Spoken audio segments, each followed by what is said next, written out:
함께 읽은 디모데전서라는 책은 사도 바울이 자기가 사랑하는 아들처럼 여겼던 디모데에게 쓴 첫 번째 편지입니다. 두 사람은 아버지와 아들의 관계는 실제로 아닌데요. 아버지와 아들의 관계라고 불릴 만큼 특별한 관계를 지속적으로 발전시켜 왔습니다. 성경 곳곳을 보면 디모데를 향한 사도 바울의 표현들이 나와 있는데, 오늘 본문이 있는 디모데전서 1장 2절을 보면 제가 읽어볼게요. 믿음 안에서 참 아들 된 디모데에게 편지하노니, 아들이라고 하죠. 두 번째 쓴 편지인 디모데후서 1장 2절에서는 사랑하는 아들 디모데에게, 디모데후서 2장 1절에서는 내 아들아. 또 다른 교회에 쓴 편지예요. 고린도전서 4장 17절에는 이로 말미암아 내가 주 안에서 내가 사랑하고 신실한 아들 디모데를, 빌립보서도 마찬가지입니다. 2장 22절에 자식이 아버지에게 함같이 나와 함께 복음을 위해 수고한 것이 디모데다, 이런 표현들을 하거든요. 바울과 디모데가 친가족 관계가 아닌데 어떤 계기와 시간들을 통해서 그런 관계가 된 거죠.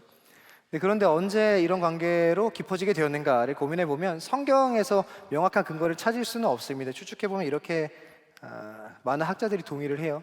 사도 바울이 전도 여행을 많이 갑니다. 그 중에 갔던 전도 여행 중에 디모데가 살고 있었던 지역을 방문을 해요. 거기서 디모데를 만나죠. 아마도 디모데가 거기서 바울을 쫓기로 결정을 한 것 같아요. 바울을 쫓기로 결정을 합니다.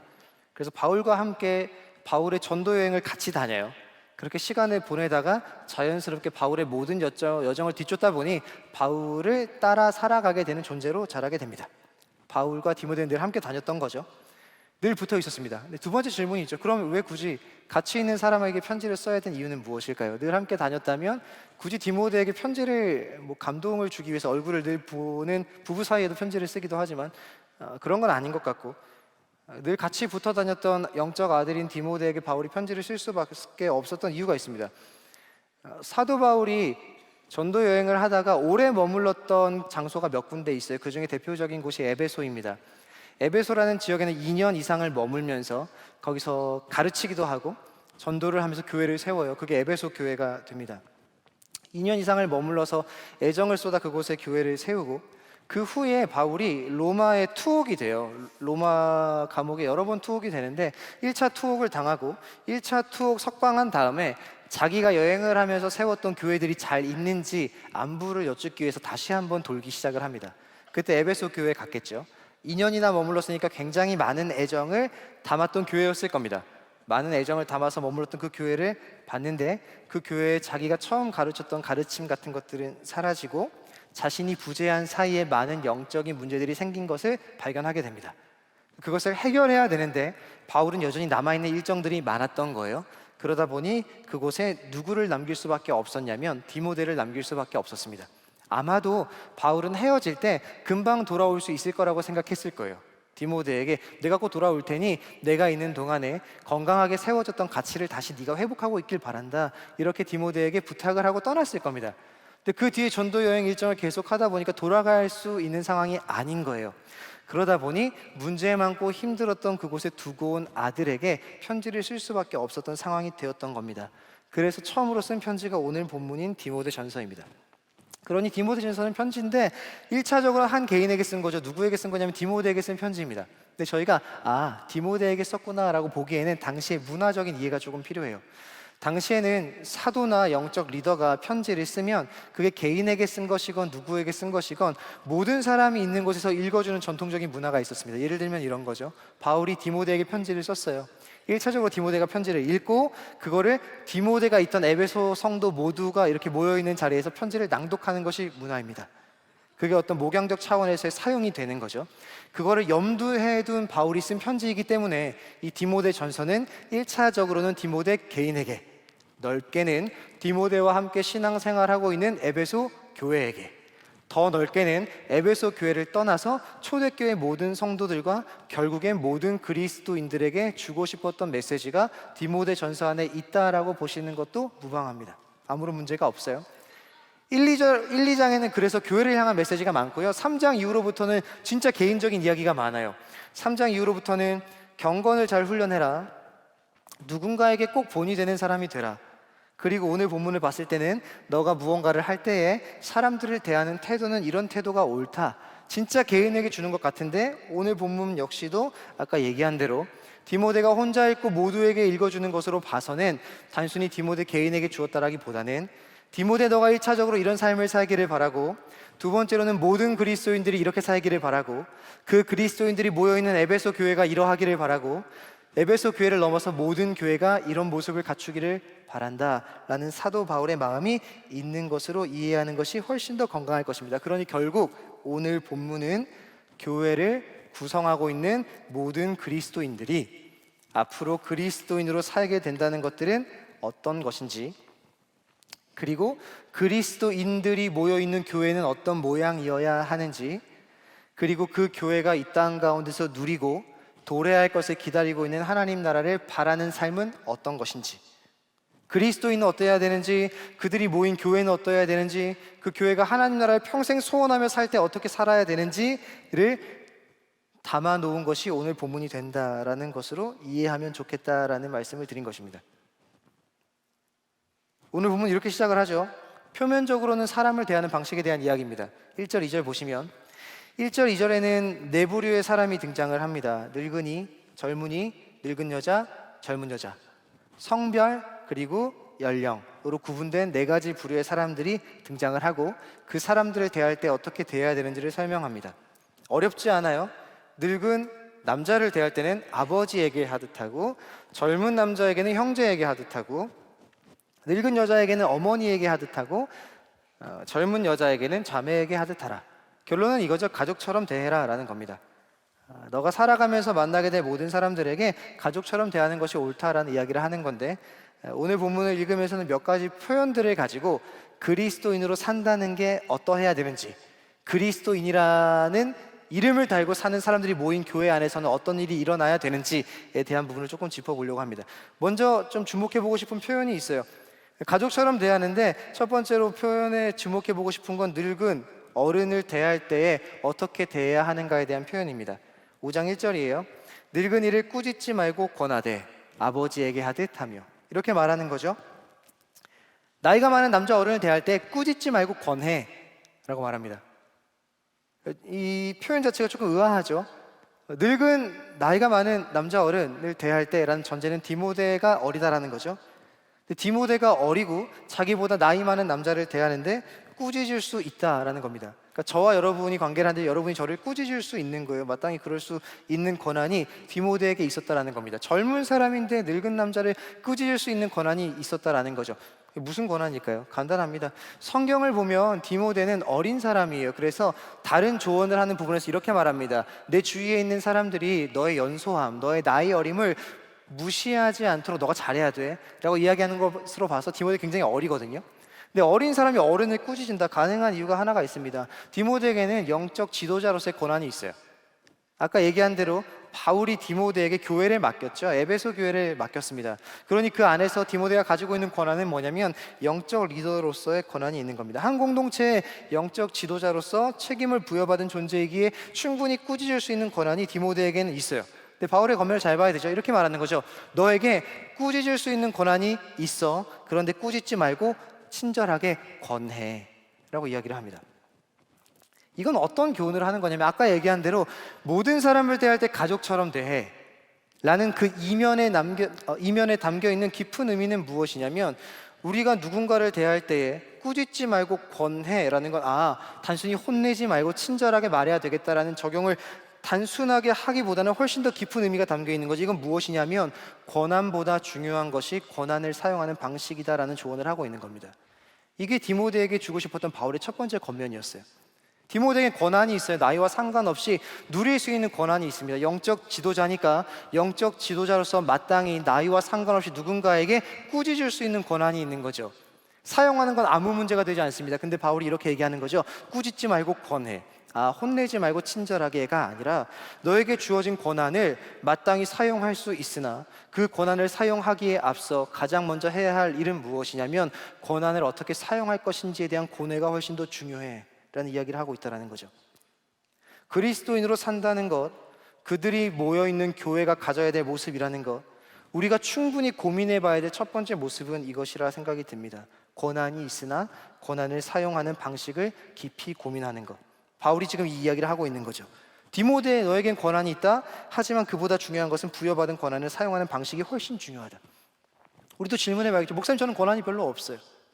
생각보다 저희는 가지고 있는 권한이 많습니다. 여러분은 언니, 형, 누나, 오빠, 동생이라는 기본적인 권한이 있어요. 저는 외아들입니다. 저는 이 권한이 없어요. 저는 집에서 어떤 권한이 있느냐? 자녀라는 권한이 있습니다. 그뿐이 아니죠. 저는 아버지라는 권한도 가지고 있습니다. 사회에서도 어찌 권한이 없을까요? 여러분이 누군가에게 서비스를 제공할 수 있는 권한이 있고 서비스를 받을 수 있는 권한도 있고, 여러분이 살다 보면 사회에서 지금은 당장 뭐 회사에 있고 직분이 올라간 것이 아니라서 저에게 그리 많은 권한이 있는 것이 아닙니다 라고 말할 수 있을지 모르나, 학생이라는 권한도 있고 그 학생 생활을 하다 보면 어느 정도 위치에 올라갈 수 있는 권한도 있습니다. 교회 안에서도 마찬가지죠. 리더도 권한이죠. 그리고 조언도 권한입니다. 교회 안에서의 재밌는 권한의 생태계는 무엇이냐면, 리더는 조언의 권한을 부러워하고 조언은 리더의 권한을 부러워하죠. 리더들 때로 그런 생각 들지 않아요? 조언이었으면 마음 편하겠다. 조언들도 때로는 내가 리더였으면 저렇게 하고 싶은데. 서로의 권한에 대해서 욕심이 나기도 합니다. 어쨌든 우리는 이러한 권한들을 많이 가지고 있어요. 교회에서든 사회에서든 가정에서든 어디서든 우리는 권한이 있습니다. 하지만 생각보다 우리가 이 권한들을 남용하는 경우가 많습니다. 그리고 남용하게 되는 경우들은 대부분 가까운 경우가 훨씬 더 많아요. 그러니까 사도 바울이 디모데에게 하고 싶었던 말은 그거였던 거죠. 권한이 너에게 있다. 그리고 권한을 가장 사용하기 좋은 것은 가까운 사람들이겠죠. 그 가까운 사람들은 디모데에게 누구냐면 에베소 교회 성도들이었을 겁니다. 아주 쉽게 그 권한은 사용될 수 있겠죠. 하지만 그 권한이 건강하게 사용될 수 있도록 고민하는 것이 훨씬 더 중요하다는 말을 너무 하고 싶어서 꾸짖지 말고 권해라 라고 잠시 멈춤을 걸어주는 거죠. 사람은 누구나 쉽게 사는 것을 꿈꿉니다. 저도 그렇고 여러분도 그럴 거예요. 한 영화에서 이런 얘기가 나오죠. 많이 가진 사람에게는 이 땅이 놀이터고 적게 가진 사람에게는 이 땅이 지옥이라고 말합니다. 맞죠? 무엇을 말하는 거냐면 권한을 말하는 것일 것입니다. 권한을 많이 가진 사람에게는 이 땅은 놀이터가 되겠죠. 하지만 상대적으로 우리가 느끼는 건 뭐냐면, 권한을 적게 가지게 되면 이 땅은 힘든 자리가 될지도 모릅니다. 그러니 모든 사람은 편하게 살기를 추구하니 권한을 원합니다. 전 단언컨대 이렇게 말씀드릴 수 있어요. 쉽게 편하게 이 땅을 놀이터처럼 살 수 있는 유일한 방법은 권한을 많이 가지시는 겁니다. 여러분도 권한을 많이 가지시기를 바라요. 근데 이렇게만 들어도 저희는 단번에 알지 않겠습니까? 적어도 이게 그리스도인의 삶의 방식은 아닌 것 같죠. 그러니 세상은 우리 가운데 편하게 살라라고 말하며 소유하는 것이 중요하다고, 많은 권한을 가진 것이 옳다라고 그 자리에 우리를 밀어넣습니다. 이게 세상이 우리에게 요구하는 삶의 방식이죠. 권한을 소유하는 것은 나쁜 것은 아닙니다. 하지만 권한을 가지게 될수록 권한을 사용하는 방식을 고민하지 않은 것은 나쁜 일로 이어질 경우가 많습니다. 그렇기 때문에 그리스도인이 해야 될 건강한 고민은 어떻게 권한을 더 가질 것인가가 아니라, 이미 받은 권한과 앞으로 받게 될 그 권한들을 어떻게 사용되어져야 하는 것이 옳은가라는 고민이 우리가 진짜 해야 될 건강한 고민이다라는 것을 바울이 얘기하고 싶었던 것 같습니다. 이것이 그리스도인이 살아갈 때 고민해야 될 태도이며, 건강한 공동체를 세워가야 될 때 꼭 해야 될 고민이자 가져야 될 태도인 줄 믿습니다. 권한을 사용함으로 내가 이익을 누리고 더 편해지는 것이 그리스도인으로서의 권한을 대하는 태도가 아니라, 권한을 소유했다면 건강하게 사용할 수 있도록 고민하는 방법을 찾고 건강하게 풀어내는 것이 그리스도인의 고민임을 기억해서 그리스도인다운, 교회다운 권한 사용 방식을 훈련하는 저와 저희 모든 야베스 지체들이 되기를 간절히 소원합니다. 그럼 목사님, 그 권한을 건강하게 사용하는 것은 무엇인데요? 일단 알겠습니다. 막 사용하지 말라는 것은 알겠는데요. 그럼 그걸 건강하게 사용해야 되는 기준은 무엇입니까? 라는 물음도 이어져야 되겠죠? 그것은 차차 말씀을 보면서 살펴볼 겁니다. 이게 첫 번째 권면이었어요. 그리스도인은 어떻게 살아야 되는가? 권한을 소유하기보다 권한을 사용하는 방식을 고민하며 살아라. 두 번째 태도도 얘기합니다. 이것도 특별한 표현이 하나 있어요. 이건 젊은 여성을 대할 때의 표현입니다. 2절이에요. 이렇게 말합니다. 젊은 여자에게는 온전히 깨끗함으로 자매에게 하듯 하라. 그러니까 자기에게 친자매에게 하듯 하라. 가족처럼 대하라. 따뜻하게 대하고 친절하게 대하는 거구나라고 생각하려고 했더니 앞에 전제가 붙죠. 온전히 깨끗함으로. 읽어만 봐도 이해가 되죠. 자, 젊은 여성을 대할 때 온전히 깨끗한 마음으로 대해 라는 게 단편적으로 어떻게 이해되십니까? 이성적인 마음이 생길 수 있죠. 그것으로 시작되는 문제들이 많습니다. 그것을 경계하라는 게 1차적으로 받아들이기 쉬운 표현이겠죠. 젊은 여자를 대할 때에 진짜 여성 보기를 돌같이 하는 것처럼 신중하고 천천히 조심스럽게 온전히 깨끗한 마음으로 마치 너의 누이와 동생을 대하는 것처럼, 반대에게도 마찬가지겠죠. 대하는 것처럼 그렇게 온전히 깨끗함으로 대하라 교회뿐 아니라 사회에서도 사랑이라는 단어를 내세우며 이해할 수 없는 사랑의 방식을 펼쳐내는 사람들이 너무나 많아요. 사회에도 많고 교회도 많습니다. 그러니 단편적으로 그렇게 대하지 말고 온전히 깨끗하게 대해야 되겠다라는 생각으로 이어지는 것이 당연해 보일 수도 있습니다. 그러니 이렇게 적용되겠죠? 우리가 좀 더 나이가 들어 결혼을 하시고, 결혼하길 축복해요. 결혼하시고 젊은 여성을 보거나 젊은 남성을 보고 반해서 가정적인 문제를 일으키는 위치에 있는 사람이 되지 않는 것. 우린 그런 사람이 아니고 그런 경우가 지금 저에게 주어지지도 않았는데 지금 우리의 위치에서 온전하고 깨끗하게 이성을 대하라는 것은 어떻게 적용할 수 있는 걸까요? 라는 질문을 해봐야 되겠죠. 저희는 지금 그런 위치에 있는 게 아니지 않습니까? 이것은 누군가를 대할 때 단순히 젊은 여성을 이성적 감정 없이 대하라 라는 단편적인 이해 말고요, 젊은 남성을 대할 때 이성적인 생각 없이 대하라 라는 그런 단편적인 적용 말고요, 이것은 누군가를 대할 때 나의 개인적인 욕구와 이익을 위한 불순한 의도로 사람을 대하지는 않는지 고민해 보라는 겁니다. 이게 그리스도인이라면 해야 될 두 번째 고민이에요. 단순히 이성적 감정을 단절시켜야지 이런 적용이 아니죠. 내가 누군가를 대할 때에 그것이 어떤 행동과 태도로 이어지는데 그 의도가 불순하거나 개인적인 욕구와 나의 이익을 위한 태도로서 출발한 행동은 아닌지를 점검하라는 거죠. 사람을 대할 때 온전하고 깨끗하게 대하라는 것은 나의 의도를 점검해 보라는 말과 같습니다. 누군가와 어떠한 관계를 형성하기 전에, 누군가에게 다가가기 전에 나의 의도가 깨끗한지, 내가 베푸는 호의나 내가 베푸는 행동이 어떤 나의 유익이나 나의 이익을 위한 것을 나타내기 위한 태도로 대하고 있지는 않은지 점검해 보라는 거죠. 단지 이성에게 국한된 문제가 아닙니다. 우리는 생각보다 의도를 가지고 사람을 대할 때가 많죠. 남녀노소를 불문하고 모두에게 마찬가지입니다. 아까 얘기한 대로 가까울수록 더욱 그러합니다. 나의 가까운 사람에게 그 사람을 대할 때에 우리의 어떤 감추져 있는 의도가 그 안에 드러날 때가 훨씬 많다라는 거죠. 그러니 우리 가운데 그리스도인이라면 마땅히 해야 될 두 번째 고민은 무엇이냐면, 내가 누군가를 대하고 그 사람에게 나오는 지금 나의 행동이 어떤 의도를 담고 있는가라는 나를 성찰해 보는 것이 필요하다라는 겁니다. 첫 번째로는 권한을 소유하기보다 권한을 사용하는 방식을 고민해라. 두 번째로는 내가 누군가를 대할 때에 그 사람을 향한 나의 마음의 의도를 점검해라. 또 세 번째 특별한 표현이 하나 있어요. 본문 안에서 마지막 부분입니다. 세 번째는 특정 계층을 대할 때의 태도에 대한 이야기를 합니다. 함께 읽은 8절까지는 과부라는 계층을 어떻게 대할 것인지 얘기를 하고요, 읽지 않았지만 9절부터 16절까지는 진짜 과부의 명단에 누구를 올릴 것인지를 논의합니다. 그러니 지금 이 8절까지와 이어지는 16절까지의 내용 중에 많이 등장하는, 많은 분량을 차지하는 특정 계층이 누구냐면 과부예요. 그 과부를 어떻게 대해야 되는가 하는 3절에 간단하게 얘기합니다. 제가 읽어볼게요. 참 과부인 과부를 존대하라. 이것도 단편적으로 적용하면 이렇게 되겠죠. 제 주변엔 과부가 없습니다. 될 수 있지 않을까요? 과부가 누군지 알고 계시죠? 남편을 어떠한 불미스러운 일로 먼저 잃게 되어 사회적 약자가 된 여성을 얘기하는 표현이 과부일 것입니다. 그럼 우리가 이걸 단편적으로 간단하게 적용을 할 때에 내 주변에 과부가 계시면 존중히 여기고 잘 대해줘야 되겠다라고 적용할 수 있을지도 모르겠습니다. 그런데 그렇게만 적용하기에도 이 안에 담겨있는 이면적인 내용이 너무나 많은 거죠. 성경에서 과부는 과부 이상의 의미를 가집니다. 기억하실까 모르겠어요. 구약시대에 하나님이 하나님의 백성들에게 꼭 명령했던 것이 있습니다. 너희가 약속의 땅에 들어가서 내가 허락한 복들을 누리게 되면 이 세 부류의 사람들을 잊지 말고 돌봐라. 고아, 과부, 나그네입니다.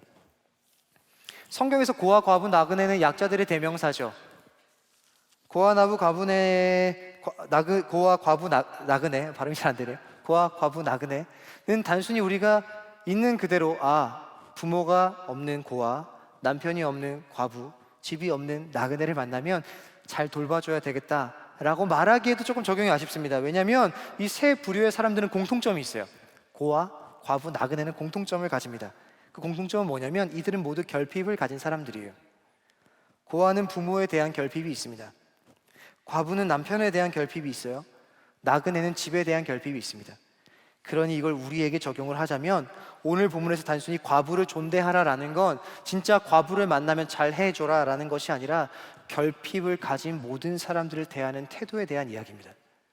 우리의 인생 가운데 단순히 고와 과부 나그네뿐 아니라 어떤 영역에서 어떤 결핍이건 내 삶에 무언가 결여되어서 그로 말미암아 어떤 상황에 직면해 있는 그 사람을 대할 때의 태도가 어떠해야 된다? 존대하라라는 거죠. 두 번째 풀어야 될 게 있죠. 그럼 존대한다는 건 뭘까요? 그 사람을 존중해 주는 걸까요? 그리스도인에게 어떤 거를 결핍 당해서 결여돼서 힘든 삶을 살고 있는 자를 존대한다는 건 무엇일까요? 그거를 깨달을 수 있는 내용이 5절, 6절의 내용입니다. 과부를 존대해 주렴이라고 얘기하고 과부를 설명을 해요. 5절입니다. 원래 진짜 과부는 이런 뜻이에요. 5절 내용이 원래 진짜 과부, 외로운 자는 하나님께 소망을 두어 항상 기도하는 자다. 이게 과부라는 거예요. 당시 초대교회 이미지가 그렇습니다. 무언가 결핍된 자는 어떤 자여야 되냐면 무언가 결핍된 자는 하나님께 소망을 두어야 되는 자고 하나님께 소망을 두었기 때문에 기도와 간구로 자기 인생을 위하여서 또한 교회의 구제를 통하여서 교회를 위하여 기도할 수 있는 자가 과부다라는 이야기를 하는 거죠. 그런데 문제가 있어요. 6절에 그런 삶을 살지 않고 향락을 좋아하는 과부가 있다라는 표현입니다. 이걸 잘 정리해야 돼요. 과부는 이 6절을 보면 향락을 좋아하는 자가 과부들 중에 있다라는 표현은 두 가지로 해석이 됩니다. 첫 번째, 진짜 과부 중에 즐기는 것을 좋아해서 하나님께 소망을 두지 않고 기도하고 간구하는 일에 대해서 등한시한 채 자기 인생을 즐기는 과부가 있었다라는 표현도 있고, 두 번째, 이 즐기고 향락을 즐겼다, 향락을 좋아했다라는 표현은 생계를 위한 수단으로 이 일을 선택할 수밖에 없었던 과부가 있었다라는 해석도 가능합니다. 남편이 없는 여성이 이 시대에 생계를 유지할 수 있는 유일한 방법은 무엇이었냐면 자신의 몸을 통해 자기의 생계를 책임지는 일입니다. 그 일을 할 수밖에 없었던 자들이 있었다라는 거죠. 정리하면 이렇게 되는 거예요. 과부를 존대해라. 과부는 어떤 자입니까? 하나님께 소망을 두어 교회 공동체와 자기를 위해 기도와 간구의 자리에 늘 서 있을 수 있는 자가 과부다. 그런데 그 자가 자기의 생계를 스스로 책임져야 되는 어려운 상황으로 말미암아 그 자리를 벗어난 채 마치 향락을 좋아하는 것처럼 그 자리에 있을 수밖에 없는 상황에 있다라면 그를 존대해라 라는 표현이 되는 거죠. 그럼 그 존대라는 것은 과부를 만났을 때 단순히 친절해라 라는 표현일까요? 과부를 만났을 때 존경하는 마음으로 존대해줘라, 존댓말을 해줘라 뭐 이런 표현일까요? 그렇지 않죠. 그리스도인이 어떤 결핍을 직면한 사람을 존대하는 방식은 그 사람이 그 결핍을 해결할 수 있는 유일한 분인 하나님께 소망을 두고 자신의 인생을 그분께 드리며 기도하고 간구하는 자리에 서야 되는데, 스스로 자기 인생의 한계를 책임지고자 자기의 생계를 책임지기 위해서 부단히 애를 쓰므로 말미암아 하나님 앞에 서야 되는 그 자리를 떠나 있다라고 한다면 원래 과부가 있어야 될 그 자리에 돌아올 수 있도록 그 과부의 생계를 책임져 주는 것, 이게 존대입니다. 이게 그리스도인이 해야 되는 존대인 거예요. 과부의 자리가 원래 하나님께 소망을 두는 자리인데 자기 스스로 생계를 책임지느라 하나님께 소망을 두지 못하고 있다면 교회가 그 과부의 생계를 좀 돌봐줘서 과부가 하나님께 소망을 두는 자리에 좀 올 수 있도록 돕는 거.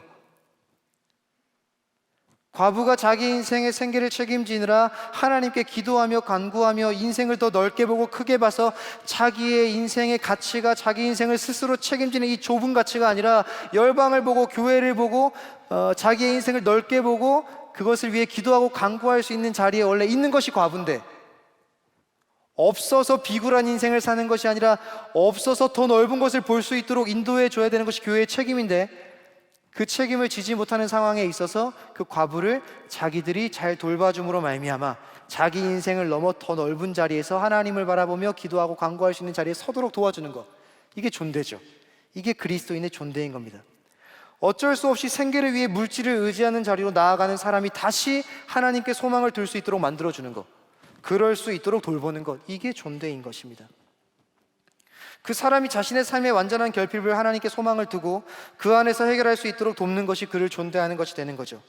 그러니 존대한다는 것, 우리 공동체 안에서도 어떠한 결핍이나 결여로 말미암아 힘들어하는 한 영혼을 존대한다라는 것은 그 한 사람 안에 하나님에 대한 소망이 커지고 하나님이 선명해지도록 모든 것을 다해 돕는 것, 이게 존대하는 겁니다. 이게 사도 바울이 디모데에게 1차적으로 하고 싶었던 얘기예요. 너가 그리스도인이지? 그럼 넌 적어도 이 세 가지의 삶의 형태는 고민해 봐야 돼. 권한이 있는 것보다 사용하는 방식이 중요하다. 두 번째로는 사람을 대할 때에 의도가 있지 않은지 점검하는 것이 중요하다. 그리고 아까 처음에 얘기 드렸죠. 권한을 그럼 어떻게 사용해야 되는데요? 여기에 사용하는 겁니다. 결핍이 있는 자를 원래 있어야 될 하나님께 소망을 두는 자리로 돌이키기 위해서 뭘 사용하는 거예요? 여러분이 가진 권한을 사용하시는 겁니다. 그게 교회가 그리스도인이 권한을 사용하는 방식이다라는 이야기를 하고 있는 거죠. 말씀을 정리하고 마무리하려고 합니다. 오늘 본문은 표면적으로 보면 이거 하나예요. 표면적으로 보면 그리스도인이라면 사람을 어떻게 대해야 하는가에 대한 메시지입니다. 그런데 조금 더 깊이 고민을 해보면 그리스도인으로 산다는 것은 어떤 고민을 안고 살아가야 하는가에 대한 이야기로 맞춰질 수 있습니다. 드러나는 건 사람을 이렇게 대해야지, 꾸짖지 말고 친절하게 대해야지, 온전하고 깨끗하게 대해야지, 친절하게 대해줘야지 라고 표면적으로 사람을 대하는 태도인 것처럼 느껴지는데, 이면적으로 그 안에 담겨있는 의미는 무엇이냐면 더 깊은 고뇌와 고민으로 이끌어 간다라는 거죠. 아마도 이 메시지는 적어도 우리 가운데 두 가지의 교훈을 준다라고 생각이 듭니다. 이 얘기를 드리고 말씀을 정리하려고 해요. 이 두 가지의 결론으로 적어도 이어져야 됩니다. 늙은이를 꾸짖지 말고 대상을 가족처럼 대하고 순수하게 대하고 우리의 모든 베품과 권한을 통해서 하나님께 소망을 둘 수 있도록 그 대상을 돌봐주는 것, 이 모든 것들은 결국 어떤 걸로 결론 지어지냐면 첫 번째는 삶의 방식을 고민하라라는 겁니다. 그게 바울이 디모데에게 하고 싶었던 첫 번째 이야기예요. 삶의 방식을 늘 고뇌하는 삶, 고민하는 삶인 거죠. 권한을 가졌는데 쓰기 전에 고민해. 누구를 대할 때에 의도는 있는 것이 아닌지 고민해봐. 세 번째로는 과부를 대할 때에 그 과부가 원래 있어야 될 자리에, 결핍을 가진 자가 원래 있어야 될 자리에 돌아올 수 있도록 만드는 것이 무엇인지 고민해봐라는 이야기를 하는 거죠. 세상은 세상의 방식에 대한 이야기들을 많이 합니다. 세상의 방식에 대한 이야기로라면 과부를 존대하는 건 가능하면 하시면 되는 거고, 의도를 가지고 사람을 대하는 게 세상의 방식에서 뭐가 나쁩니까? 권한을 소유하는 게 왜 나빠요? 세상의 방식은 그런데 적어도 그리스도인의 삶의 방식은 그렇지 않다라는 고민 앞에 세워주는 거죠. 그리스도인들은 삶의 방식을 고민하는 자들입니다. 사랑하는 야베스 청년 여러분, 평생 신앙생활하면서 꼭 기억하십시오. 그리스도인이라는 첫 번째 정체성은 삶의 방식을 고민하는 자들입니다. 어떤 결론이 나올지는 잘 모르겠어요. 하지만 어쨌든 우리는 삶의 방식을 고민해야 됩니다. 적어도 세상이 추구하고 요구하는 방식과는 다른 삶을 살아야 된다는 것이 우리 안에 있는 정설이고 답이라면 그게 뭔지 고민하는 자리에 서는 게 우리의 책임입니다. 고민하셔야 돼요. 그리고 두 번째 결론이죠. 첫 번째 고민해라. 두 번째는 그 고민을 통해 얻게 된 삶의 방식은 결국 한 영혼을 살리는 것과 관련이 지어집니다. 이게 결론이에요. 디모데에게 이렇게 말하는 거죠. 권한보다 방식이 더 중요하니까 고민해봐. 그리고 그걸 가지고 늙은 한 남자를 대해. 그럼 그 영혼이 살 거야. 내가 의도를 가지고 사람을 대하고 있는 것은 아닌지 점검해봐. 그렇게 젊은 여자를 대해. 그럼 그 젊은 여성이 살 거야. 과부라는 결핍을 가진 자를 대할 때에 그 사람이 원래 있어야 될 곳으로 돌아올 수 있도록, 하나님께 소망을 두고 기도와 간구의 자리에 설 수 있도록 그 사람을 돌봐주고 채워줄 수 있는 방식이 뭐일지 고민해. 그럼 그 과부라는 한 성도와 영혼은 살 거야 라는 이야기를 하는 거죠. 그렇게 되면 그리스도인이라는 정체성은 이렇게 정리될 것입니다. 그리스도인은 한 영혼에 대한 방식, 그리고 한 영혼에 대한 의도, 한 영혼에 대한 목적을 고민하는 사람, 이게 그리스도인이 되겠습니다. 그렇지 않을까요? 본문에서 한 영혼을 어떻게 대할 것인지 방식을 고민하고, 한 영혼을 순수하게 대하고 있는지에 대한 의도를 점검하고, 그 한 영혼을 결국 잘 베풀고 잘 대해서 어디로 끌고 가야 되느냐, 하나님 앞에서는 그 자리로 데리고 가야 되는 목적을 잘 기억하는 것, 한 영혼에 대한 고민을 멈추지 않는 것이 그리스도인이다 라는 것이 결국 바울이 디모데를 통해 디모데와 함께하고 있는 에베소 교회 모든 성도들에게 하고 싶었던 분명한 이야기지 않을까라는 생각이 듭니다. 우리는 어떠한 방식으로 존재해야 될까요? 그리스도인은 고민하는 사람으로 존재해야 됩니다. 그리고 그 그리스도인이 고민 끝에 얻어야 될 결론은 한 영혼을 어떻게 대해야 할 것인가에 대한 고민의 결론입니다. 그러니 그리스도인이라는 것은 끊임없이 고민하는 사람, 그리고 한 영혼을 어떻게 대해야 하는가라는 질문이 우리에게 주어진 결론적인 질문임을 아는 사람, 이게 그리스도인이 되겠죠. 그리고 그런 사람들이 모여 있는 공동체를 교회라고 말할 것입니다. 삶의 방식을 끊임없이 고민하고 고뇌하는 것, 이게 그리스도인이고, 그리스도인으로 산다는 것은 그렇기 때문에 여러분에게 익숙한 삶의 방식을 포기하는 것이고, 여러분의 본성과 본능이 이끄는 방식 앞에서 진짜 이 방식은 맞는지 다시 한번 머물러서 생각해 보는 것이 그리스도인이 될 것이고, 그리고 그 고민 끝에 한 영혼을 어떻게 살릴 수 있을 것인지에 대한 고민까지 이어지는 게 그리스도인일 것이며, 그런 고민을 가진 사람들이 함께 살아갈 때에 그 공동체는 교회다운 공동체로 세워질 줄 믿습니다. 그런 일을 위해 쓰임받는 우리 개개인의 평생의 삶과 야베스가 되기를 간절히 소망합니다.